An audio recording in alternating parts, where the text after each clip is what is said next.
తెలుగు వారి number 1 choice Telugu matrimony. పౌర సరఫరాల పంపిణీ విధానంలో ఏపీ ప్రభుత్వం కీలక మార్పులు చేసింది.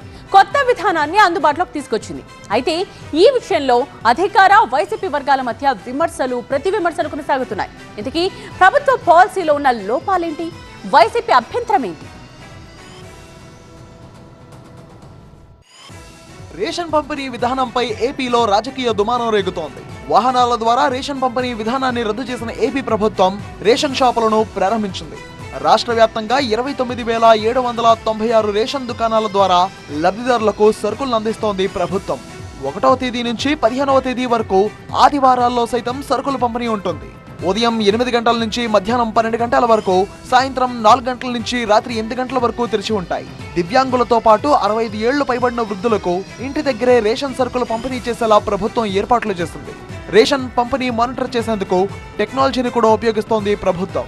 గతంలో ఎప్పుడు లేని విధంగా ఒక కొత్త యాప్ డిజైన్ చేశాం.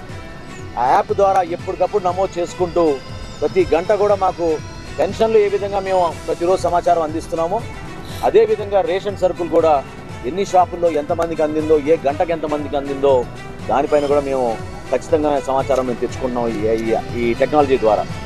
అయితే రేషన్ డోర్ డెలివరీ విధానాన్ని నిలిపివేయడం ద్వారా పేదలు ఇబ్బందులు పడుతున్నారని వైసీపీ ఆరోపిస్తోంది.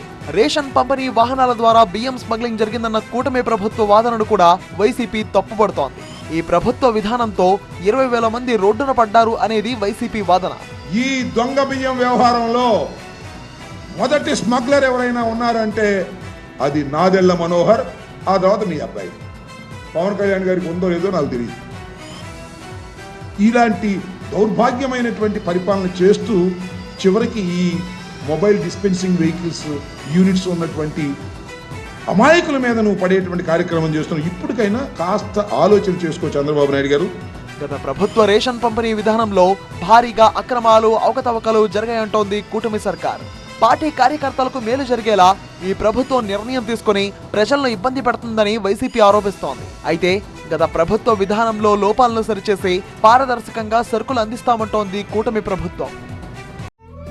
తెలుగు వారి నంబర్ 1 చాయిస్ తెలుగు మ్యాట్రిమోనీ.